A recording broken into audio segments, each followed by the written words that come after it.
First of all good morning सभी को। कल की क्लास में हमने अरब सागर में गिरने वाली नदियों के बारे में पढ़ा था भाई। कौन कौन सी नदियां थी? नर्मदा, ताप्ती, माही, लूनी, साबरमती।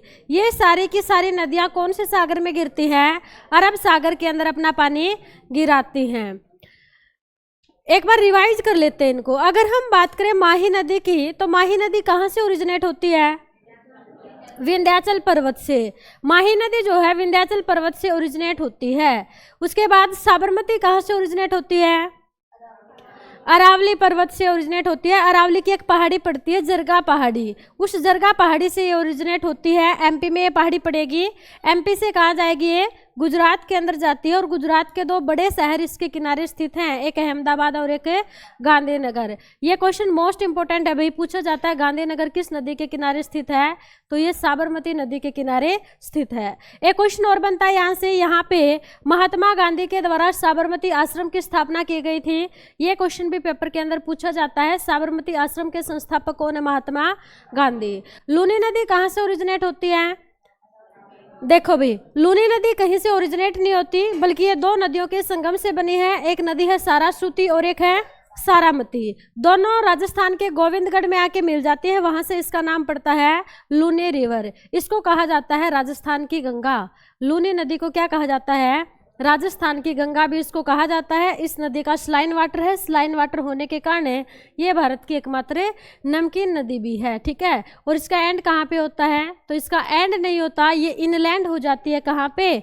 कच्छ के रण में ये नदी इनलैंड हो जाती है पानी की कमी के कारण। नर्मदा कहाँ से ओरिजिनेट होती है? अमरकंटक से। लंबाई कितनी है? 1312 किलोमीटर इसकी लंबाई है। अमरकंटक से ओरिजिनेट होती है। एमपी गुजरात के अंदर ये बहती है। इस नदी के ऊपर सरदार सरोवर डैम है। मोस्ट इंपोर्टेंट क्वेश्चन है भाई, भारत का सबसे बड़ा डैम कौन सा है? सरदार सरोवर डैम आज के टाइम पे भारत का सबसे बड़ा डैम है, जो कहाँ पे है? नर्मदा नदी के ऊपर है। इसी नदी के तट पर सरदार सरोवर डैम के पास लगाई गई है स्टैच्यू ऑफ यूनिटी, जो सरदार वल्लभ भाई पटेल की प्रतिमा है, जिसकी हाइट है 182 मीटर। और 182 मीटर हाइट के साथ ये विश्व की सबसे हाईएस्ट मूर्ति है, ठीक है। विश्व की सबसे ऊंची प्रतिमा सरदार वल्लभ भाई पटेल की प्रतिमा है, जो कहाँ लगाई गई है भाई? गुजरात के अंदर लगाई गई है, नर्मदा नदी के तट पे। सरदार वल्लभ भाई पटेल का उपनाम क्या है भाई? लौह पुरुष। इनको कहा जाता है आयरन मैन ऑफ इंडिया। ये क्वेश्चन कल की क्लास में हमने सारे के सारे पढ़ लिए थे। आज हम करेंगे पूर्वी घाट से जो नदियां बंगाल की खाड़ी में गिरती हैं उनके बारे में, ठीक है। पूर्वी घाट से जो नदियां बंगाल की खाड़ी में गिरती हैं, आज हम उनको डिस्कस करेंगे। पूर्वी घाट से बंगाल की खाड़ी में गिरने वाली नदियों में हम सबसे पहले पढ़ेंगे गोदावरी नदी। थोड़ा बहुत कल भी पढ़ा था इसके बारे में। गोदावरी नदी, गोदावरी नदी कहाँ से ओरिजिनेट होती है? इसका उद्गम कहाँ से होता है भाई? हाँ,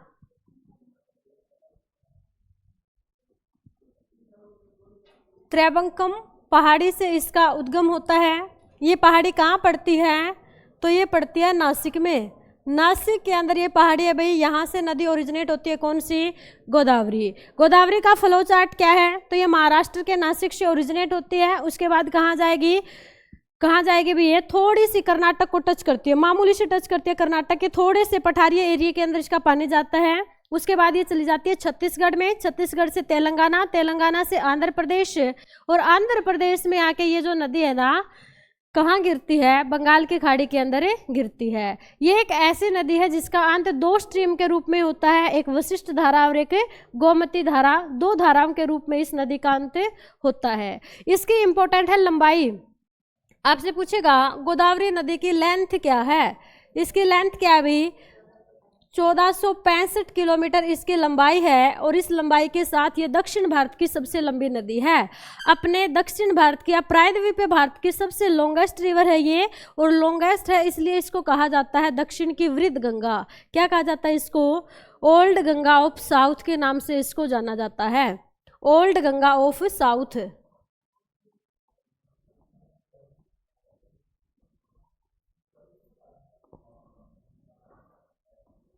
ओल्ड गंगा ऑफ साउथ के नाम से किसको जाना जाता है भाई? गोदावरी नदी को जाना जाता है। नासिक में इसी नदी के तट पे कुंभ मेला भी लगता है। कुंभ मेला, नासिक में इसी नदी के तट पे क्या लगता है? कुंभ का मेला लगता है। ठीक है, उसके बाद देखो आपसे पूछेगा इसकी सहायक नदियाँ। ये इंपॉर्टेंट नदी है दक्षिण भारत की, तो इसकी कंप्लीट जानकारी आपको होनी चाहिए। इसकी सहायक नदियाँ कौन कौन सी हैं भाई? मान लो ये है त्रिबंक पहाड़ी, यहाँ से एक नदी ओरिजिनेट हो रही है, नाम है इसका गोदावरी नदी। इस गोदावरी की सबसे पहली जो सहायक नदी है ना, उसका नाम है पूर्णा नदी। क्या नाम है इसका? पूर्णा नदी।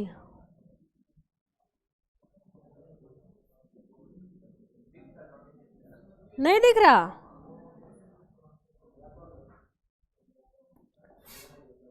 ये पूर्णा नदी है भाई। इसके बाद देखो अगली जो सहायक नदी है ना इसकी, ये जो अगली सहायक नदी है इसका नाम है मंजीरा नदी। मंजीरा नदी। उसके बाद यहां से एक नदी आती है वेनगंगा, एक नदी आती है पेनगंगा, वेनगंगा, पेनगंगा, वृद्धगंगा। तीनों नदियां मिलकर एक नदी बन जाती है प्राणहिता। प्राणहिता, ये है वेनगंगा, ये वाली है पेनगंगा और ये वाली है वृद्धगंगा। तीनों महाराष्ट्र के चामरोशी में मिलती हैं। इस जगह का नाम है चामरोशी और यहाँ से आगे नाम पड़ता है इसका प्राणहिता नदी। प्राणहिता के बाद यहाँ से दंडकारण्य के पठार से एक नदी आती है Indravati, longest tributary of Godavari. Indravati नदी। और एक नदी और भी आती है सबरी। सबरी। यहाँ से आगे इस नदी की दो धाराएं डिवाइड हो जाती हैं। इसका नाम है गोमती धारा, गोमती धारा, और इसका नाम है वशिष्ठ धारा, वशिष्ठ धारा। और इन दोनों धाराओं का जो एंड होता है ना, वो बंगाल की खाड़ी में होता है। ठीक है, ये है इसकी ट्रिब्यूटरियाँ। पेपर में आपसे कुछ भी पूछ सकता है। पेपर में आपसे पूछ सकता है गोदावरी नदी की पहली ट्रिब्यूटरी कौन सी है, तो पूर्णा नदी इसकी पहली ट्रिब्यूटरी है। कहाँ से ओरिजिनेट होती है ये ध्यान रखना, ये अजंता पहाड़ी से, अजंता पहाड़ी से ओरिजिनेट होती है पूर्णा नदी। ये बालाघाट पहाड़ी से, बालाघाट पहाड़ी से। ठीक है, ये तीनों नदियां ओरिजिनेट होती है सतपुड़ा से। ये तीनों नदियां कहाँ से ओरिजिनेट होती हैं भाई? सतपुड़ा रेंज से। ये ओरिजिनेट होती है दंडकारण्य से।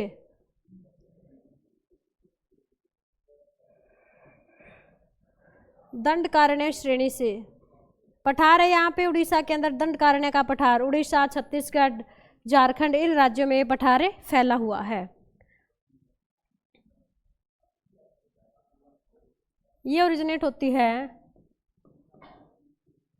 सिंहकर्णम पहाड़ी से, सिंहकर्णम पहाड़ी से। ठीक है, ये थी भाई गोदावरी नदी। पहली ट्रिब्यूटरी कौन सी है? पूर्णा। सबसे लॉन्गेस्ट ट्रिब्यूटरी कौन सी है? इंद्रावती। जो इंद्रावती है ना, ये लॉन्गेस्ट ट्रिब्यूटरी है। लॉन्गेस्ट ट्रिब्यूटरी, सबसे लंबी ट्रिब्यूटरी है इंद्रावती। पहली ट्रिब्यूटरी है पूर्णा।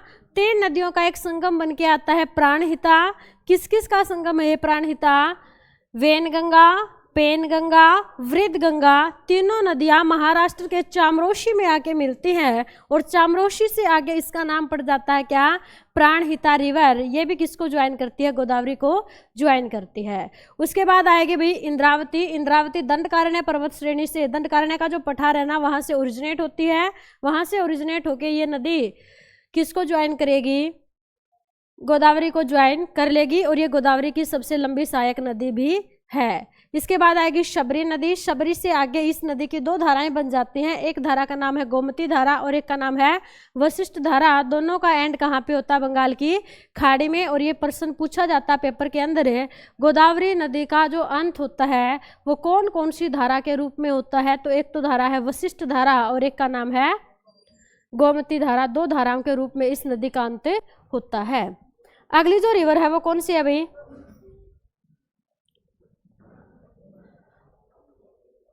कृष्णा नदी।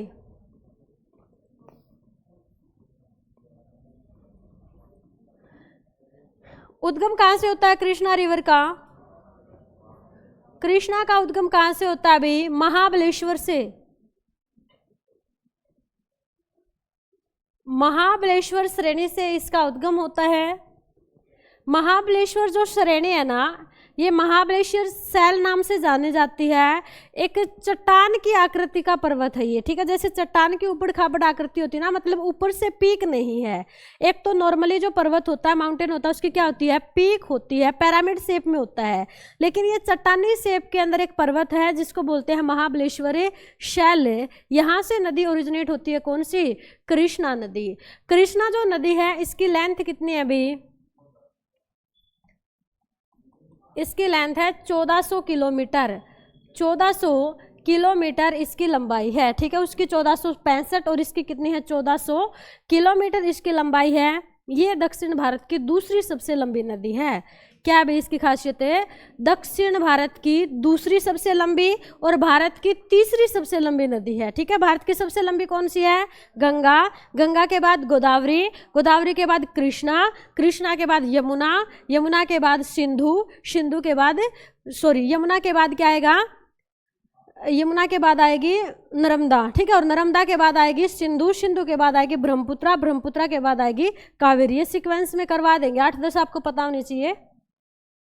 कृष्णा नदी का फ्लो चार्ट क्या भाई? महाराष्ट्र से ओरिजिनेट हुई। कहाँ से ओरिजिनेट हो रही है? महाराष्ट्र। महाराष्ट्र से कहाँ जाएगी? कर्नाटक। कर्नाटक से कहाँ जाएगी? आंध्र प्रदेश। कर्नाटक से कहाँ जाएगी? आंध्र प्रदेश में ये नदी जाएगी। और यहाँ जाने के बाद इसका एंड कहाँ पे होगा? एंड होगा बंगाल की खाड़ी में। तेलंगाना। आज बोल सकते हो आप, पहले के टाइम में ये आएगी तेलंगाना में भी। आंध्र प्रदेश से पहले कहाँ आएगी? तेलंगाना। कर लो ऐड। आंध्र प्रदेश से ही अलग हुआ था ये, ठीक है। तेलंगाना यहाँ भी बहती है। अब देखो आपसे एक क्वेश्चन पूछा जाता है, कृष्णा रिवर डिस्प्यूट किस किस के बीच में है? कृष्णा रिवर डिस्प्यूट किस किस के बीच में है? इसके पानी पर किस किस का विवाद है? कर्नाटक और आंध्र प्रदेश का। ध्यान रखिएगा, इस रिवर के पानी पे डिस्प्यूट है। कर्नाटक और आंध्र प्रदेश का आपस में क्या इसके ऊपर है? विवाद है। मैंने आपको बताया था पहले भी कि जो नदियां दो अलग अलग राज्यों में बहती है उनका पानी भी बांटा जाता है, और जो दो देशों में बहती हैं उनका पानी भी क्या होता है भाई? बांटा जाता है। जब कोई निर्धारित पानी से ज़्यादा पानी यूटिलाइज करेगा तो उस नदी के ऊपर क्या हो जाएगा?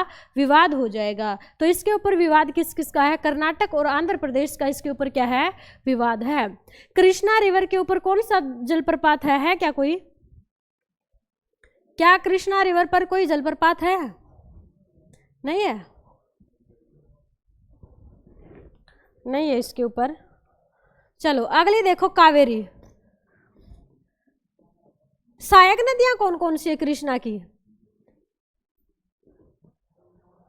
कृष्णा की सहायक नदियां पूछी जाती है, कोयना, भीमा, पंचगंगा, पंचगंगा के साथ साथ दूध गंगा, मालप्रभा, घाट प्रभा, वरुणा, ये सारी की सारी इसकी सहायक नदियां हैं। अगर लिखनी है तो लिख सकते हो इसकी ट्रिब्यूटरियां। एक है पंचगंगा, पंचगंगा के साथ साथ दूध गंगा,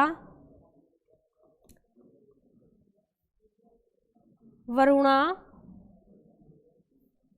कोयना, भीमा, घाट प्रभा, मालप्रभा, और एक मोस्ट इंपॉर्टेंट रिवर है भाई, मूसी रिवर। अब तो नहीं आता, पहले क्वेश्चन आता था हैदराबाद किस नदी के तट पे स्थित है। हैदराबाद किस नदी के तट पे स्थित है, ये क्वेश्चन आता था पहले। तो मूसी नदी के तट पे स्थित है भाई क्या, हैदराबाद। और एक क्वेश्चन आता था भरूच से, भरूच किस नदी के तट पे है, भरूच किस नदी के तट पे, ये भी क्वेश्चन आता था पहले। तो नर्मदा नदी के तट पे है भरूच शहर, जहाँ पे आर्मी के ट्रक बनाए जाते हैं, इसलिए वो इंपॉर्टेंट था। आर्मी के एग्जाम्स के अंदर ये पूछा जाता है कि भरूच किस नदी के तट पे स्थित है, नर्मदा नदी के तट पे स्थित है।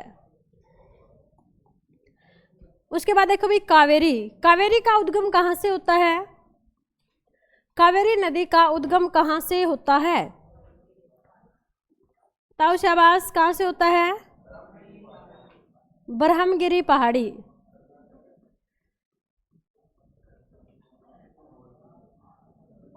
कहाँ पड़ता है ये पर्वत, कर्नाटक, कर्नाटक में एक जगह पड़ती है कोडागू जिला यहाँ का, यहाँ पे ये पर्वत पड़ता है। किसके लिए फेमस है ये पर्वत, ब्रह्मगिरी पर्वत किसके लिए फेमस है, लोहे के अयस्कों के लिए प्रसिद्ध है। यहाँ से लोह अयस्कों का उत्पादन किया जाता है, इस पर्वत से निकलते हैं लोह अयस्क। जापान और ईरान को एक्सपोर्ट किए जाते हैं लोहे के अयस्क यहाँ से निकाल के। इस नदी का फ्लो चार्ट क्या है भाई, फ्लो चार्ट क्या है इस नदी का, ओरिजिनेट हुई कहाँ से, कर्नाटक से, कर्नाटक से ओरिजिनेट हुई। कर्नाटक के बाद कहाँ जाती है नदी, ये जाती है तमिलनाडु में। कर्नाटक और तमिलनाडु के अंदर यह नदी बहती है। इस नदी के ऊपर कर्नाटक और तमिलनाडु का डिस्प्यूट भी है, इस नदी के ऊपर कर्नाटक और तमिलनाडु का क्या है, डिस्प्यूट है, दोनों का विवाद भी है, विवाद। बहती तो यहाँ पे है, लेकिन पानी यूटिलाइज कौन कौन करता है, पानी यूटिलाइज करता है कर्नाटक, कर्नाटक के साथ साथ तमिलनाडु, तमिलनाडु के साथ साथ केरल, और केरल के साथ साथ पुदुचेरी में भी इसका पानी जाता है। क्योंकि ये साउथ इंडिया की एकमात्र सदाबहार नदी है, और सदाबहार है तो क्या होगा भाई, साउथ के राज्यों को भी पीने के लिए पानी चाहिए, तो ये फ्रेश वाटर प्रोवाइड करवाती है। इसलिए इस नदी का पानी 4 राज्य प्रयोग करते हैं। कौन कौन से राज्य हैं, कर्नाटक, केरल, तमिलनाडु और पुदुचेरी, 4 राज्यों के अंदर इस नदी का पानी प्रयोग किया जाता है।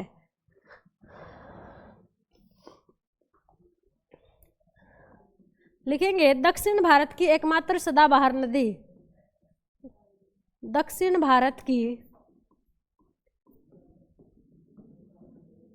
दक्षिण भारत की एकमात्र सदानीरा या सदाबहार, सदानीरा या फिर सदाबहार आप बोल सकते हो।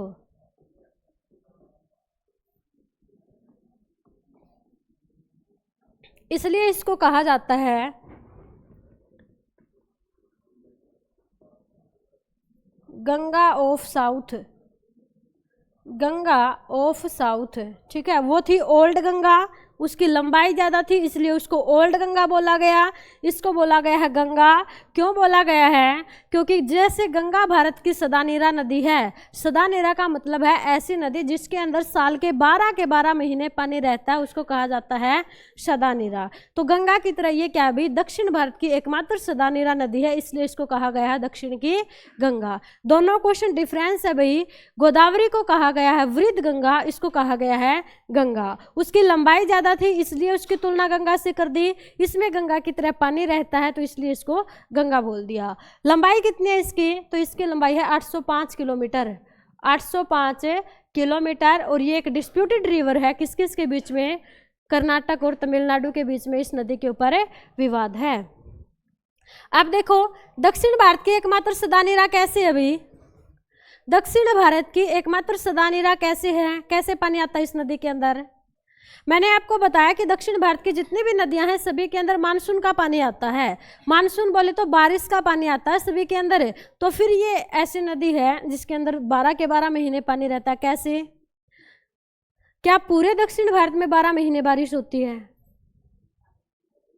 देखो भी, अपने भारत के अंदर दो मानसूनों से वर्षा होती है। एक तो होता है दक्षिणी पश्चिमी मानसून और एक होता है रिट्रीट मानसून, लौटता हुआ मानसून। दक्षिणी पश्चिमी मानसून जो है वो गर्मी के समय में बारिश करवाता है, जबकि रिट्रीट मानसून जो है वो सर्दी के समय में बारिश करवाता है। तो जब मानसून आता है ना भारत में, आता हुआ जो मानसून है उसको बोलते हैं दक्षिणी पश्चिमी मानसून है। उस दक्षिणी पश्चिमी मानसून से कर्नाटक के अंदर बारिश होती है और कर्नाटक के अंदर बारिश होने के कारण ये नदी पानी से भर जाती है।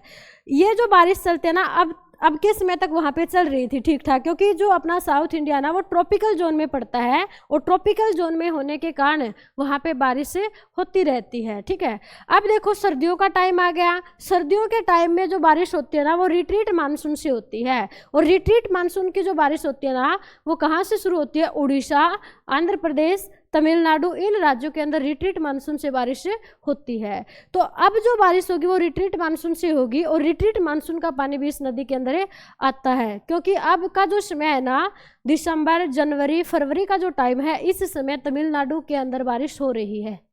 ठीक है, तमिलनाडु और आंध्र प्रदेश में इस समय पे बारिश हो रही है, तो उस बारिश का पानी भी इस नदी के अंदर आता है। इसलिए इसमें साल के 12 महीने पानी रहता है, और इसलिए कहा गया है इसको दक्षिण भारत की सदा नीरा नदी, और इसका नाम पड़ गया दक्षिण भारत की गंगा। आया समझ में सभी को? दोनों मानसून का पानी इस नदी के अंदर आता है, इसलिए क्या है? दक्षिण भारत की सदा नीरा है। इसके बाद देखो एक नदी आती है पेरियार नदी। पेरियार नदी उद्गम कहाँ से होता है? इसका उद्गम कहाँ से होगा भाई? केरल से। केरल में बोले तो आप बोल सकते हो पश्चिमी घाट से, पश्चिमी घाट से। केरल से ये नदी कहाँ जाएगी? केरल से जाएगी तमिलनाडु। केरल से आगे तमिलनाडु जाएगी, और तमिलनाडु में जाके इस नदी का हो जाएगा एंड। एंड कहाँ होगा? बे ऑफ बंगाल के अंदर एंड हो जाएगा, ये भी आपको याद रखना है। पेरियार नाम से चाहे झील पूछे, चाहे पर्वत पूछे, चाहे वन्य जीव अभ्यारण्य पूछे, चाहे नदी पूछे, तो पेरियार नाम की जो चीज़ है वो आपको कहाँ मिलेंगी? केरल के अंदर मिलेंगी। इतना सा आपको याद रखना है। उसके बाद देखो भी, एक नदी है दामोदर नदी। दामोदर नदी उद्गम कहाँ से होता है इस नदी का? आपने एक पठार सुना होगा, छोटा नागपुर का पठार। छोटा नागपुर का पठार कहाँ पे पड़ता है ये पठार? झारखंड। कहाँ पड़ता है भाई? झारखंड में। झारखंड के साथ साथ छत्तीसगढ़ में भी है, उड़ीसा में भी है, और बिहार के अंदर भी है, क्योंकि ये जो पठार है ना ये काफ़ी लार्ज एरिया में फैला हुआ है, तो कई राज्यों के अंदर इसका विस्तार है। लेकिन इसका जो मेजर पार्ट है, मुख्य भाग है, वो कहाँ पे है अभी? झारखंड के अंदर है, इसलिए इसको बोला जाता है झारखंड का पठार। ठीक है, क्या खासियत है इस पठार की? क्या खासियत है? इस पठार से यूरेनियम निकलता है, ये सबसे अच्छी बात है इसकी। ठीक है, यूरेनियम के सोर्स भारत में बहुत कम है, और एकमात्र ये पठार है जहाँ से यूरेनियम निकलता है। अगर पर्वत और पठारों की बात करें, थोड़ा बहुत सोर्स माने गए हैं, राजस्थान के अंदर भी है यूरेनियम के, लेकिन जो ज़्यादा निकलता है ना वो कहाँ से निकलता है? छोटा नागपुर के पठार से। उसके साथ साथ यहाँ से मेटल निकलती है, नॉन मेटल निकलती है, कोयला निकलता है, ऑयल भी निकलता है, तो यहाँ से खनिजों का भंडार है ये। और क्या कहा जाता है इसको? भारत का रूर। अब देखो ये जो नदी है ना, छोटा नागपुर के पठार झारखंड से ओरिजिनेट होती है, यहाँ से आगे कहाँ जाएगी? झारखंड से जाएगी उड़ीसा। कहाँ जाएगी भाई? उड़ीसा। उड़ीसा से कहाँ जाएगी? पश्चिम बंगाल। उड़ीसा से चली जाती है पश्चिम बंगाल के अंदर, और पश्चिम बंगाल में जाके इसका हो जाता है एंड। एंड कहाँ पे होगा इसका? बंगाल की खाड़ी में, हुगली नदी के अंदर। इसका जो एंड होता है ना वो हुगली रिवर में होता है, एम्प्टी इन हुगली रिवर। ये अपना सारा पानी हुगली नदी के अंदर गिरा देती है पश्चिम बंगाल में जाके। ठीक है, तो इसका जो एंड होता है ना वो हुगली नदी में, हुगली नदी में ये एम्प्टी हो जाती है। तो आप इसको हुगली की ट्रिब्यूटरी भी बोल सकते हो, ठीक है। हुगली नदी की क्या है, ये ट्रिब्यूटरी है। अब इस नदी से क्वेश्चन क्या आता है भाई, इस नदी के ऊपर भारत की पहली परियोजना बनाई गई थी। भारत का पहला नदीय प्रोजेक्ट कौन सी नदी के ऊपर बनाया गया था, दामोदर नदी के ऊपर बनाया गया था 1948 में।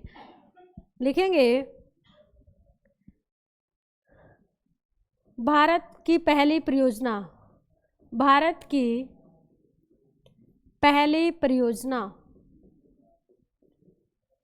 परियोजना इस नदी के ऊपर कब बनाई गई थी, 1948 में। किसके प्रयासों से बनी थी ये परियोजना, ये अपने भारत का पहला प्रोजेक्ट था, ठीक है। अपने भारत का पहला प्रोजेक्ट था ये दामोदर नदी प्रोजेक्ट, आप इसको बोल सकते हो। ये 1948 में बनाया गया था। किसके प्रयासों से, पंडित जवाहरलाल नेहरू के प्रयासों से। और इसका जो मॉडल उठा के लाए थे ना, इसका मॉडल अमेरिका से उठा के लाए थे।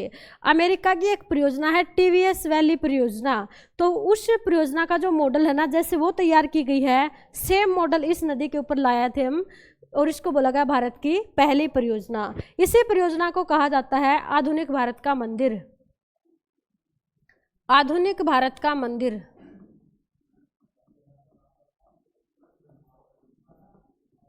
Temple of modern India, temple of modern India. Damodar नदी परियोजना को कहा गया है टेम्पल ऑफ मॉडर्न इंडिया। ये क्वेश्चन भी आपको याद रखना है। नदी घाटी से क्या निकलता है, कोयला निकलता है, तो इस नदी को जीवाश्म नदी भी कहा गया है।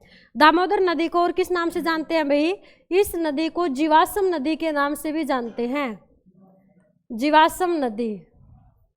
क्यों कहा गया जीवाश्म नदी, क्योंकि नदी की घाटियों से कोयला निकलता है, और कोयला आप सबको पता है किससे बनता है, कोयला जीवाश्म से तैयार होता है। किससे तैयार होता है, जीवाश्म से तैयार होता है। इसलिए इसको भारत की फसिल्स रिवर भी कहा जाता है, यानी कि जीवाश्म नदी भी कहा जाता है। और इस नदी की घाटी से क्या निकलता है भाई, कोयला निकलता है। कल भी बताया था मैंने घाटी क्या होती है।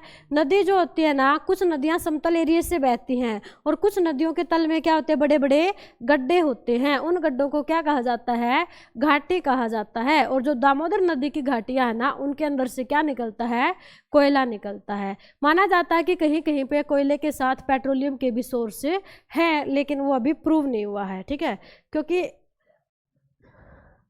कहीं कहीं पे सामने आई है ये चीज़। उसके बाद देखो एक मोस्ट इंपोर्टेंट नदी और है यहीं पे, सवर्ण रेखा नदी, सवर्ण रेखा नदी।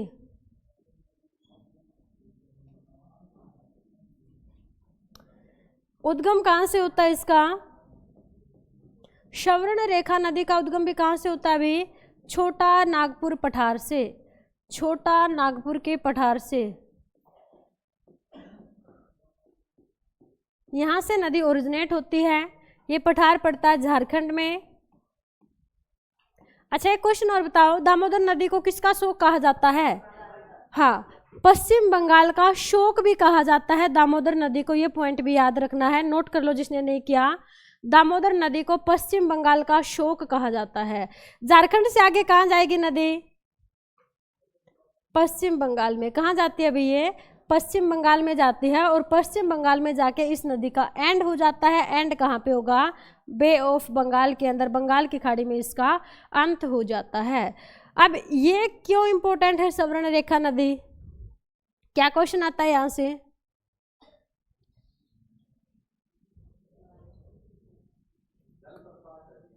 हुंडरू जलप्रपात है, ठीक है, ये भी बात अच्छी है।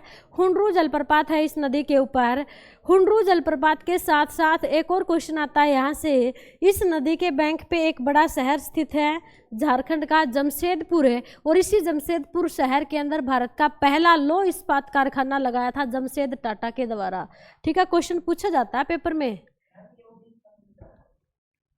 कौन सी नदी, अच्छा सवर्ण रेखा उड़ीसा में भी जाती है, गए थे आप, नहीं पूछेगा कभी भी, जो बता रही हूँ उतना कर लो। ऐसे तो इसके बारे में, अकेली के बारे में 100 पॉइंट बन जाएंगे, काम के तो नहीं है ना, जो काम के वो मैं बता रही हूँ, ठीक है। देखो भाई फोन फान तो बंद कर दो, फोन वाला को नहीं काम आवा है। चलो भाई देखो यहाँ पे इस नदी के किनारे जमशेदपुर, जमशेदपुर शहर है इस नदी के किनारे, और इस जमशेदपुर शहर के अंदर भारत का पहला लौह इस्पात कारखाना, भारत का पहला लौह इस्पात कारखाना कब लगा था ये कारखाना? 1907 में। भारत का पहला लौह इस्पात कारखाना यहाँ पे लगा था भाई 1907 में, और इसको लगाने वाले कौन थे? जमशेद टाटा। कौन थे भाई? जमशेद टाटा थे इसको लगाने वाले। ये पहला कारखाना है, इसलिए पेपर के अंदर पूछा जाता है। कौन सा जलप्रपात है इसके ऊपर? हुंड्रू जलप्रपात। हुंड्रू जलप्रपात कल बताया था। जलप्रपात क्या होता है? हाइट से पानी का एकदम नीचे गिरना। हाइट से पानी का एकदम नीचे गिरना क्या कहलाएगा? जलप्रपात कहलाएगा। तो यहाँ पे हुंड्रू जलप्रपात है। उसके बाद देखो भाई, एक नदी है यहाँ पे, उमियम नदी। उमियम नदी कहाँ से ओरिजिनेट होती है? उद्गम कहाँ से होगा? मेघालय से। मेघालय से ओरिजिनेट होती है। मेघालय में एक जगह पड़ती है शिलोंग। शिलोंग मेघालय से ये नदी ओरिजिनेट होती है, और इसका अंत हो जाता है बे ऑफ बंगाल के अंदर। उसके बाद एक नदी और है यहाँ पे, लिखेंगे वैतरणी नदी। वैतरणी नदी उद्गम कहाँ से होगा? वैतरणी नदी का उद्गम कहाँ से होता है? तो इसका उद्गम होता है क्यूझर पहाड़ी, और ये पहाड़ी पड़ती है उड़ीसा में। क्यूझर पहाड़ी कहाँ पड़ती है भाई? उड़ीसा में पड़ती है। उड़ीसा से आगे ये चली जाती है बे ऑफ बंगाल में। बे ऑफ बंगाल में इस नदी का अंत हो जाता है। वैतरणी नदी का अंत कहाँ पे होता है? बंगाल की खाड़ी में। ओरिजिनेट कहाँ से होती है? क्यूझर पहाड़ी से, और ये पहाड़ी कहाँ पड़ती है? उड़ीसा के अंदर ये पहाड़ी पड़ती है। एक नदी है ब्राह्मणी नदी।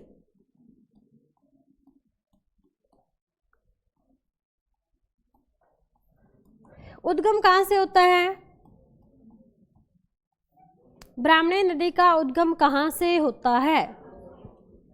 कहाँ से? झारखंड से। और बताओ कोई। देखो भाई, ये दो नदियों के संगम से बनी है। एक नदी है रांख नदी, और एक नदी है दक्षिणी कोयला।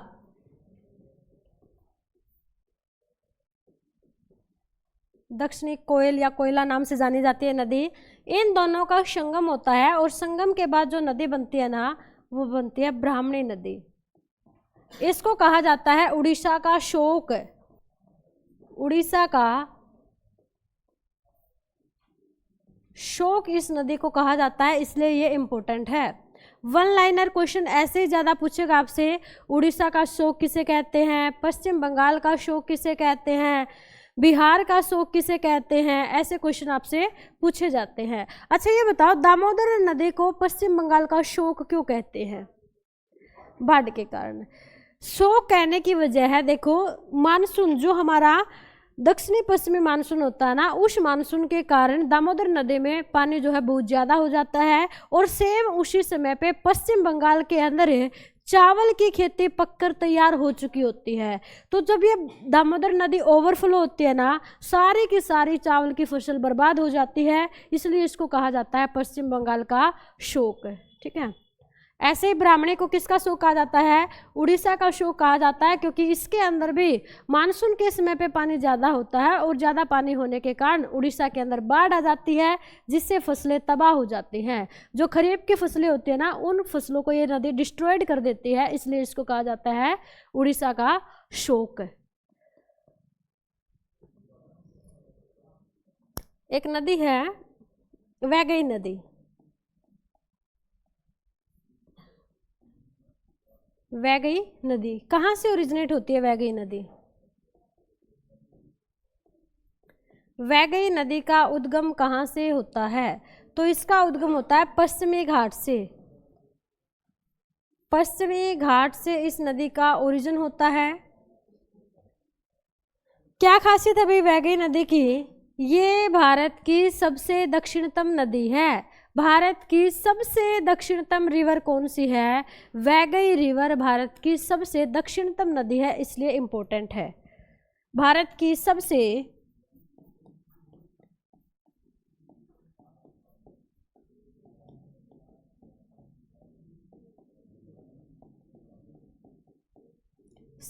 दक्षिणतम नदी, अपने भारत की ये सबसे दक्षिणतम नदी है, इसलिए पेपर के अंदर पूछ लेते हैं कई बार। और इस नदी का उद्गम होता है पश्चिमी घाट से। अंत कहाँ पे होता है इसका? वैगई नदी का अंत कहाँ पे होता है? इसका अंत होता है पाक की खाड़ी में। कहाँ पे होता है भाई? पाक की खाड़ी। भारत और श्रीलंका के बीच में आपने पढ़ी होगी, एक पाक की खाड़ी, एक मन्नार की खाड़ी। ठीक है, दोनों खाड़ियाँ भारत और श्रीलंका के बीच में, यानी कि तमिलनाडु और श्रीलंका के बीच में है, जहाँ पे पाक जल स्ट्रेट भी है। पाक जल स्ट्रेट किस किस को सेपरेट करती है? भारत और श्रीलंका को सेपरेट करती है। तो इसका अंत कहाँ पे होता है? पाक की खाड़ी में। पाक की खाड़ी में इस नदी का अंत होता है। पाक की खाड़ी में क्या होगा? इसका अंत होगा। इतना सा भी आपको याद रखना है। और ये भारत की मोस्ट साउदर्न रिवर है। ठीक है, मोस्ट साउदर्न रिवर इसको कहा जाता है। ये थी भाई हमारी नदियाँ, जो हो गई कंप्लीट। अब ये मत बोलना कि कोई रिवर छूट गई। जो इम्पोर्टेंट थी ना वो मैंने सारी करवा दी। वैसे भारत के अंदर लगभग 15,000 नदियाँ हैं भाई, जो करवानी पॉसिबल नहीं है। जो एग्जाम के पॉइंट ऑफ व्यू से इम्पोर्टेंट थी ना वो सारी मैंने आपको बता दी हैं। एक बार देखो, एक पॉइंट और नोट करो। इंडिया की लॉन्गेस्ट रिवर, भारत की जो लॉन्गेस्ट रिवर है ना, वो कई बार सीक्वेंस में लगवा लेता है। तो 5-6 नदियां आपको पता होनी चाहिए। लॉन्गेस्ट रिवर जो है ना, लॉन्गेस्ट रिवर ऑफ इंडिया, करवा दी मैंने सारी आपको। तो आप खुद बताओगे सबसे लंबी कौन सी है। पहले नंबर पे कौन सी आएगी? गंगा। गंगा के बाद कौन सी आएगी? गंगा से छोटी कौन सी है? गोदावरी। गोदावरी के बाद क्या आएगी? गोदावरी के बाद कृष्णा। कृष्णा के बाद नर्मदा आएगी पक्का। यमुना, उसके बाद नर्मदा, उसके बाद सिंधु। सिंधु, सिंधु के बाद कौन सी आएगी? ब्रह्मपुत्र। और ब्रह्मपुत्र के बाद आएगी कावेरी। ये सीक्वेंस है, ये सीक्वेंस है भाई। हाँ जी, उड़ीसा का शोक ब्राह्मणी नदी को भी बोलते हैं। ठीक है, महानदी को भी बोलते होंगे, लेकिन ब्राह्मणी नदी को भी उड़ीसा का ही शोक बोला जाता। महानदी नहीं करवाई? नहीं करवाई। अच्छा, 2 पॉइंट ही नोट कर लो उसके। एक तो महानदी का ओरिजिन होता है सिंगवा पहाड़ी से। सिंगवा पहाड़ी कहाँ पड़ती है? रायपुर, छत्तीसगढ़ में पड़ती है। जो महानदी है ना, उसके ऊपर भारत का सबसे लंबा बांध बना हुआ है, हीराकुंड डैम। हीराकुंड डैम। हाँ जी, अरवरी बताया था एक दिन, और लिखा नहीं।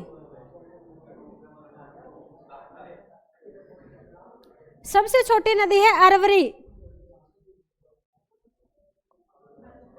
महानदी के पॉइंट लिखो भाई। महानदी का ओरिजिन होता है सिंगवा पहाड़ी। सिंगवा पहाड़ी।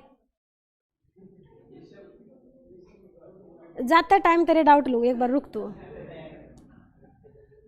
लिखो भाई, रायपुर पहाड़ी, उसी को बोलते हैं सिंगवा पहाड़ी, पड़ती है रायपुर में। लोकेशन है छत्तीसगढ़। छत्तीसगढ़। सिंगवा पहाड़ी दूसरा नाम है रायपुर पहाड़ी, पड़ती है रायपुर छत्तीसगढ़ में। वहां से नदी ओरिजिनेट होती है। खास बात क्या है, इस नदी के ऊपर भारत का सबसे लंबा बांध है। भारत का सबसे लंबा बांध नाम है हीराकुंड बांध और लंबाई है 25 किलोमीटर। हीराकुंड बांध और लंबाई है भाई इसकी 25 किलोमीटर। 25 किलोमीटर लंबा है। इनकी लंबाई बताओ, गंगा कितनी लंबी है अपने भारत में? 2071। टोटल कितनी है? 2525। उसके बाद आएगी गोदावरी, कितनी है? 1465। उसके बाद आएगी कृष्णा, कितनी है भाई? 1400। यमुना 1376 किलोमीटर में है सारी, किलोमीटर में। नर्मदा की कितनी है? 1312 किलोमीटर। सिंधु की कितनी है? 1114 किलोमीटर। टोटल कितनी है सिंधु की? 2880। टोटल है 2880 किलोमीटर। उसके बाद ब्रह्मपुत्र भारत में कितने? 917 किलोमीटर और total 2900 kilometre. Kaveri 805 kilometre. Kaveri है 805 किलोमीटर, ठीक है। गंगा की टोटल है भाई 2525 किलोमीटर। 2525 किलोमीटर। ये है 1465 किलोमीटर, ये है 1400 किलोमीटर और ये है 1376 किलोमीटर। कर लोगे? एक बार फिर से देखो, सबसे लॉन्गेस्ट रिवर कौन सी है? गंगा। लंबाई कितनी है? 2071 किलोमीटर भारत में है। 2525 किलोमीटर टोटल है। बाकी की जो बची वो कहाँ पे है भाई? बांग्लादेश में। उसके बाद भारत की दूसरी लॉन्गेस्ट रिवर कौन सी है? गोदावरी, जिसकी लंबाई है 1465 किलोमीटर। ओरिजिनेट होती है महाराष्ट्र के नासिक से और एंड होता है आंध्र प्रदेश के अंदर दो धाराओं के रूप में, एक है वशिष्ठ धारा और एक है गोमती धारा। इसकी पहली ट्रिब्यूटरी कौन सी है? पूर्णा नदी। अंतिम ट्रिब्यूटरी कौन सी है? सबरी नदी। सबरी के बाद हो जाती है दो धाराओं में डिवाइड। और सबसे लॉन्गेस्ट ट्रिब्यूटरी कौन सी है? इंद्रावती नदी। कौन सी अभी? इंद्रावती। उसके बाद देखो अगली जो रिवर है वो है कृष्णा रिवर। कौन सी अभी? कृष्णा। लंबाई कितनी है? 1400 किलोमीटर। ओरिजिनेट कहाँ से हुई? महाराष्ट्र से। कौन से पर्वत से? महाबलेश्वर शैल से ओरिजिनेट हुई। अंत कहाँ पे होगा? अंत बंगाल की खाड़ी में। कहाँ से? आंध्र प्रदेश से बंगाल की खाड़ी में गिर जाती है। इसके ऊपर दो राज्यों का आपस में डिस्प्यूट भी है। किस किस का? कर्नाटक और आंध्र प्रदेश का इसके ऊपर डिस्प्यूट है। सहायक नदियां कौन कौन सी हैं? पंचगंगा, दूधगंगा, वरुणा, भीमा, कोयना, ये सारी की सारी इसकी सहायक नदियां हैं। घाटप्रभा, मालप्रभा।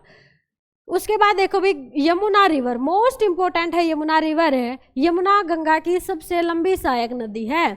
यमुना जो है वो गंगा की सबसे लंबी सहायक नदी है और अपने हरियाणा की तो सबसे लंबी रिवर और सबसे मेजर रिवर यमुना ही है, ठीक है। लंबाई कितनी है इसकी? 1376 किलोमीटर। कितनी अभी? 1376 किलोमीटर। एक बार क्विक रिवीजन लेते हैं इसका। यमुना का ओरिजिन कहाँ से हुआ था? यमुनोत्री ग्लेशियर से। ऑप्शन में यमुनोत्री ना मिले तो बंदरपूछ ग्लेशियर, बंदरपूछ भी ना मिले तो चंपासर ग्लेशियर है और चंपासर ग्लेशियर भी ना मिले तो कालिंद पर्वत मिलेगा। क्या मिलेगा? कालिंद पर्वत मिलेगा। वहां से ये यमुना ओरिजिनेट होती है। ओरिजिनेट होने के बाद उत्तराखंड में फ्लो करेगी। उसके बाद यमुना नगर के कालेश्वर जंगल से हरियाणा में प्रवेश कर जाती है। हरियाणा से एग्जिट करके कहाँ जाएगी? दिल्ली। दिल्ली से एग्जिट करके दोबारा हरियाणा में और उसके बाद हरियाणा से एग्जिट करके कहाँ जाएगी? यूपी के अंदर चली जाती है। कहाँ पे जाके गंगा को ज्वाइन करेगी? एक जगह पड़ती है प्रयागराज, जहाँ पे गंगा और यमुना का संगम होता है। उसी के ऊपर क्या लगता है? कुंभ का मेला भी लगता है। प्रयागराज का ओल्ड नेम क्या था? इलाहाबाद। अब क्या है? प्रयागराज। इसकी सहायक नदियां कौन कौन सी थी? चंबल, बेतवा, केन। चंबल, बेतवा, केन। चंबल ने कहाँ पे ज्वाइन किया? इटावा में। बेतवा ने हमीरपुर में और केन ने बांदा के अंदर इसको ज्वाइन किया था। उसके बाद देखो अगली रिवर है नर्मदा। लंबाई है 1312। ओरिजिनेट हुई अमरकंटक से, एंड हुआ इसका गुजरात से कहाँ पे? बंगाल सॉरी अरब सागर में। कहाँ पे एंड हुआ? अरब सागर के अंदर। गुजरात के 2 शहर इसके ऊपर हैं, कौन कौन से? अहमदाबाद और गांधीनगर। भारत का सबसे बड़ा डैम इसके ऊपर है सरदार सरोवर डैम। उसके ऊपर स्टैचू ऑफ यूनिटी है जो कि विश्व की सबसे ऊंची प्रतिमा है। इसके ऊपर जलप्रपात भी है, धुआंधार जलप्रपात। कौन सा? भी धुआंधार जलप्रपात। शिव समुद्रम कावेरी पे है, ठीक है, ये भी याद रखना, बताया नहीं शायद।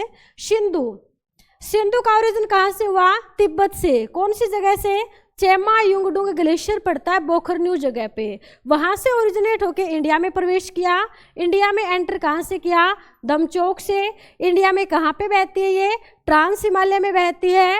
ट्रांस हिमालय की कौन सी 2 श्रेणियों को एक दूसरे से सेपरेट करती है? तो लद्दाख और जास्कर के बीच में ये बहती है। उसके बाद भारत से एग्जिट किस स्थान से करती है ये? चिल्लास से। और किसकी राष्ट्रीय नदी है? पाकिस्तान की राष्ट्रीय नदी है। टोटल लेंथ कितनी है? 2880 किलोमीटर। भारत में बहती है 1114 किलोमीटर। एंड कहाँ पे होता है इसका? अरब सागर में एंड होता है। ब्रह्मपुत्रा कहाँ से ओरिजिनेट होती है? अभी सेम जहाँ से सिंधु नदी ओरिजिनेट होती ना, वहीं से ये नदी भी ओरिजिनेट होती है। भारतीय उपमहाद्वीप की सबसे लॉन्गेस्ट रिवर कौन सी है? हाँ, ब्रह्मपुत्र नदी भारतीय उपमहाद्वीप की सबसे लंबी नदी है। 2900 किलोमीटर इसकी टोटल लंबाई है, जिसमें से भारत के अंदर 914 किलोमीटर बहती है। इसके 4 नाम है, वे भी याद रखने आपको। इसके क्या क्या नाम है? शांगपो, इसका एक नाम है दिहांग, एक नाम है ब्रह्मपुत्रा और एक नाम है जमुना। जमुना कहाँ पे बोलते हैं? बांग्लादेश में। ब्रह्मपुत्र असम में, दिहांग अरुणाचल में, शांगपो तिब्बत के अंदर। उसके बाद है कावेरी। कावेरी का ओरिजिन ब्रह्मगिरी पर्वत कर्नाटक से। क्या बोलते हैं इसको? दक्षिण की गंगा। क्यों बोलते हैं? क्योंकि दक्षिण भारत की एकमात्र सदा नीरा है। दक्षिण भारत की एकमात्र सदा नीरा होने के कारण इसको कहा जाता है गंगा ऑफ साउथ। कर लोगे भाई? ये सारी नदियां इंपॉर्टेंट है। 1-2 क्वेश्चन और बताओ। बिहार का शोक कौन सी है? कोसी। सीधी चलने वाली नदी कौन सी है? सीधी चलने वाली नदी